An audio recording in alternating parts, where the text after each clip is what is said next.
I sat on my bed, massaging my swollen knees, trying to gather the courage to face another family dinner. The joint pain had started 6 months ago, first in my knees, then spreading to my hands and ankles. Today was particularly bad, and I knew what awaited me downstairs. Maya, dinner's ready. Mom's voice echoed up the stairs. Taking a deep breath, I gripped the handrail and began my slow descent. Each step sent sharp pains through my knees. Halfway down, my brother Jake emerged from his room. "Oh my God, look who's doing her grandma impression again," he snickered, bounding past me. "Should we get you a walker for Christmas?" I bit my lip, focusing on each step. At 25, I should have been able to run down these stairs. Instead, I moved like I was walking on broken glass. "Maya," Mom's voice had that edge of irritation now. "Your food's getting cold." Finally reaching the bottom, I limped into the dining room. Dad barely looked up from his phone, while Mom set down the lasagna with more force than necessary. "Seriously, Maya," she said, watching me lower myself carefully into my chair. "This act is getting old." "It's not an act," I said quietly, trying to find a comfortable position. "My joints really hurt." Jake rolled his eyes. "Yeah, right. You were fine last year. What changed?" "I don't know," I admitted. "That's why I want to see a specialist." Mom slammed down the salad bowl. "Absolutely not. We're not wasting money on doctors just because you've decided to play victim." "My insurance would cover most of it," I argued. "And something's really wrong. Look at my hands." I held out my fingers, which had become increasingly swollen over the past few weeks. Some mornings I could barely hold my toothbrush. Dad finally looked up from his phone. "You probably just spent too much time typing. Take a break from that graphic design work of yours." "I can barely hold a pencil some days," I protested. "This isn't about work." "Then what is it about?" Mom demanded. "Attention. Jealousy because Jake just got promoted." "What?" Jake smirked across the table. "She's probably just stressed because she's still single. Turns out guys don't find the invalid act attractive, sis." I pushed my plate away, fighting back tears. "I'm making an appointment with a rheumatologist tomorrow." "Don't you dare," Mom warned. "I won't have you wasting doctor's time with this nonsense." "I'm on my own insurance now," I reminded her. "You can't stop me." Dad sighed heavily. "Maya, you're too young for joint problems. It's probably just in your head. Have you tried yoga?" I almost laughed at the absurdity. Yoga, when some days I couldn't even get out of bed without crying from pain. "You know what?" Jake said, reaching for the lasagna. "Let her go. The doctor will tell her she's perfectly fine, and maybe then she'll drop this whole thing." That night, lying in bed, I scrolled through my phone looking at symptoms. The pain, the swelling, the increasing stiffness. It all pointed to something serious. But every time I tried to talk about it, my family shut me down. The next morning, my hands were so swollen I dropped my coffee mug. It shattered on the kitchen floor, sending ceramic shards everywhere. Mom came running in. "Now you're breaking things for attention?" she snapped, grabbing the broom. My fingers wouldn't work. I tried to explain, showing her my hands. She grabbed my wrist, examining my fingers roughly. "They look normal to me. Stop this, Maya. Just stop." But I couldn't stop. The pain was real, consuming and getting worse. That afternoon, I made the appointment with the rheumatologist, a 3-week wait that felt like an eternity. During those weeks, my family's comments became increasingly cruel. Jake started recording videos of me struggling on the stairs, adding funny music to them. Mom told all her friends I was going through a phase. Dad just looked disappointed every time I winced in pain. The morning of my appointment, I could barely get dressed. Mom stood in my doorway, watching me struggle with my buttons. "Last chance to admit this is all in your head," she said. I looked at her, really looked at her, and saw something I'd never noticed before. Fear. She was afraid there might actually be something wrong with me. It was easier for her to believe I was faking than face that possibility. "Come with me," I said suddenly, "to the appointment. See for yourself." "Fine," she said after a long pause. "But when the doctor says you're fine, this stops. All of it." What she didn't know was that I'd already sent my blood test results to the rheumatologist. The preliminary numbers had made the nurse call me personally to move up my appointment. As we drove to the clinic, Mom kept glancing at me like she was trying to catch me breaking character. She still thought this was all an act. In a few hours, she would learn how wrong they'd all been. and our family would never be the same. The receptionist called my name, and I stood up slowly, my joints protesting every movement. Mom followed me, her heels clicking impatiently on the tile floor. She had no idea that this appointment would change everything. Not just my diagnosis, but her entire understanding of what it means to believe someone you love. The rheumatologist's office was filled with diagrams of joints and immune systems. Dr. Martinez reviewed my blood work with a gravity that made my mother shift uncomfortably in her chair.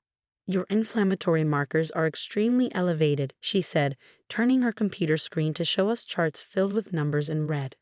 And your rheumatoid factor is concerning. What does that mean? Mom's voice had lost its usual dismissive tone. Combined with Maya's symptoms and physical examination, these results strongly indicate rheumatoid arthritis, specifically early onset RA. Dr. Martinez turned to me. How long have you been experiencing morning stiffness? About 6 months, I replied, aware of Mom's sharp intake of breath. It takes me almost an hour to be able to move normally some mornings. Dr. Martinez nodded, making notes. And a symmetrical joint pain? Both sides affected equally. Yes, knees, ankles, wrists, fingers. I listed them off while Mom grew increasingly pale. But she's only 25, Mom interrupted. Isn't arthritis for older people? That's a common misconception, Dr. Martinez explained. Rheumatoid arthritis is an autoimmune condition where the body attacks its own joints. It can occur at any age. In fact, early onset cases can be particularly aggressive if not treated promptly. She pulled up my x-rays. See these areas here? There's already evidence of joint damage beginning. If we had caught this 6 months ago when symptoms started. 6 months? Mom whispered. But that's when she first complained about. When I first told you my joints hurt, I finished quietly, when Jake started calling me Grandma. Dr. Martinez's expression hardened slightly. Maya, how much difficulty are you having with daily tasks? Most mornings I can't button my clothes. Sometimes I can't hold a pen. Stairs are. I glanced at Mom, who was now staring at her hands in her lap. Stairs are really hard. This is serious, Dr. Martinez stated firmly. Without immediate treatment, the joint damage will become permanent. We need to start you on a combination of medications right away. She began explaining the treatment plan: immunosuppressants, anti-inflammatory drugs, possible future biologics. Mom sat there, completely silent, as the doctor detailed how this chronic condition would affect the rest of my life. Will she? Mom's voice cracked. Will she get better? With proper treatment, we can manage the condition and prevent further damage. But this is a chronic disease. There's no cure. Dr. Martinez handed me several prescriptions. You'll need regular monitoring, physical therapy, and lifestyle modifications. As we left the office, Mom walked beside me, matching my slow pace for the first time. In the parking lot, she watched as I struggled with my seatbelt, my fingers refusing to grip properly. Maya, she said softly, I don't know what to say. You could start with I'm sorry for not believing you, I suggested, not looking at her. She started the car but didn't move. I thought you were just what, Mom? Making it up? Enjoying being in pain? Like I wanted to barely be able to walk at 25. Tears started rolling down her cheeks when the doctor said there's already damage we could have prevented. If you'd listened 6 months ago, I finished. If anyone had listened. The drive home was silent except for Mom's occasional sniffles. When we pulled into the driveway, Jake was outside shooting hoops. He bounced the ball toward me with a smirk. How was your dramatic doctor visit, Grandma? Before I could respond, Mom snapped, inside Jake, now. His smirk faded at her tone. We all gathered in the living room, where Mom pulled out the information packets Dr. Martinez had given us. Your sister has rheumatoid arthritis, she announced, her voice shaking. It's serious and it's real, and she took a deep breath, and we've been horrible to her. Jake's face went through a range of emotions: disbelief, shock, and finally shame. But she's too young. That's what we kept saying. Mom cut him off. And we were wrong. Those videos you made of her struggling? Delete them, all of them. Now. As Jake pulled out his phone, looking properly chastised, Dad came home from work. He took in the scene. The medical papers spread out, Mom's tear-stained face, my exhausted posture. The doctor's appointment, he said. What did they say?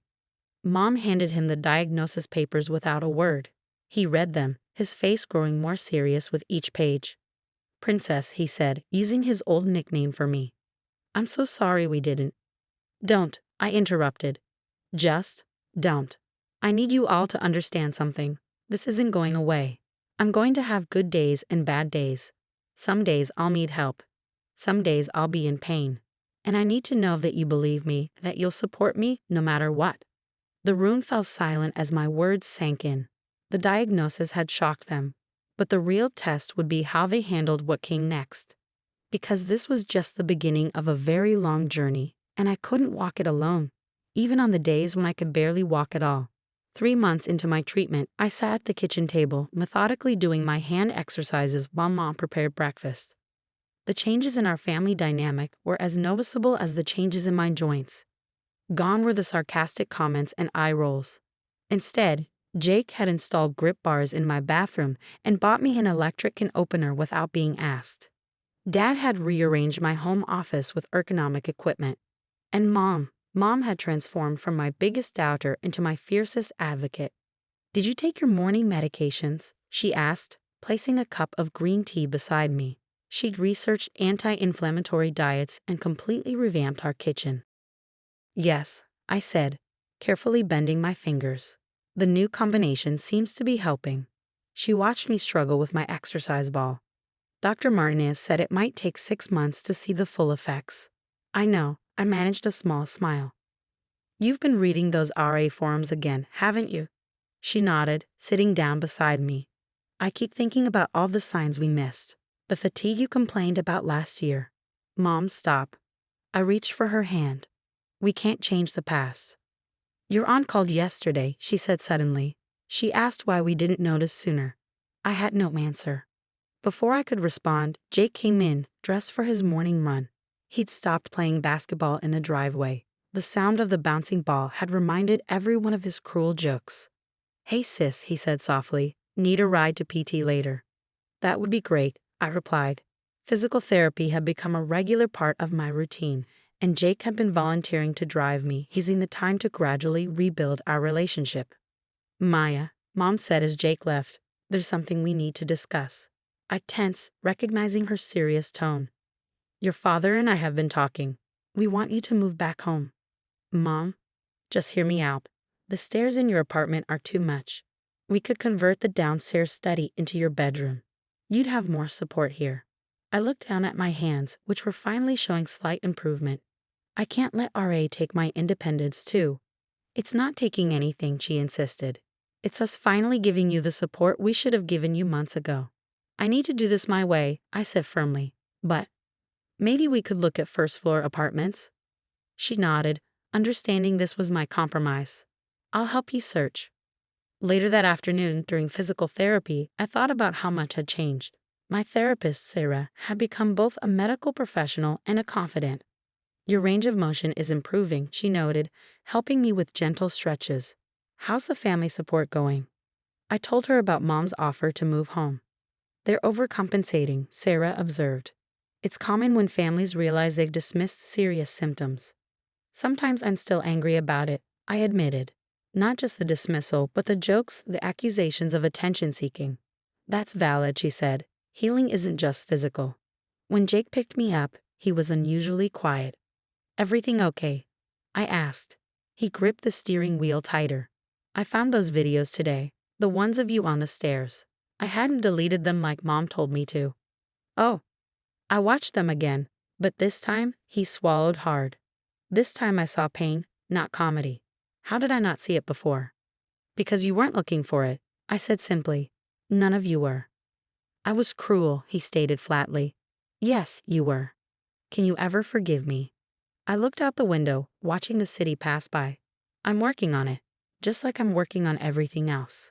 That evening, Dad called a family meeting. He'd set up a whiteboard in a living room, reminding me of his business presentations. I've been researching, he announced, about how to support family members with chronic conditions. We all stared as he started writing points. Listen without judgment. Validate experiences. Offer practical help.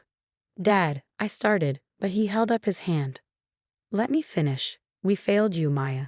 Not just in the months before your diagnosis, but in creating an environment where you didn't feel safe expressing pain. His voice cracked slightly. I'm putting this board in the kitchen. Whenever any of us starts to slip into old habits, it's there to remind us. Mom wiped her eyes while Jake studied the floor. I don't need the board, I said gently. I just need you to remember that some battles aren't visible, and pain doesn't always look the way you expect it to. We remember now, Mom whispered. We'll never forget again. As I drove home that night, my joints aching from the day's activities, I thought about how autoimmune disease had forced my family to confront their own toxic patterns. The medication might be treating my RA, but honesty and accountability were treating something deeper, the pain of not being believed by the people who should have believed in me first. My hands gripped the steering wheel, still stiff but stronger than before. Like my joints, my family relationships were slowly healing, learning new ways to function, adapt, and support. It wasn't perfect, but it was progress. And sometimes progress is the best medicine of all.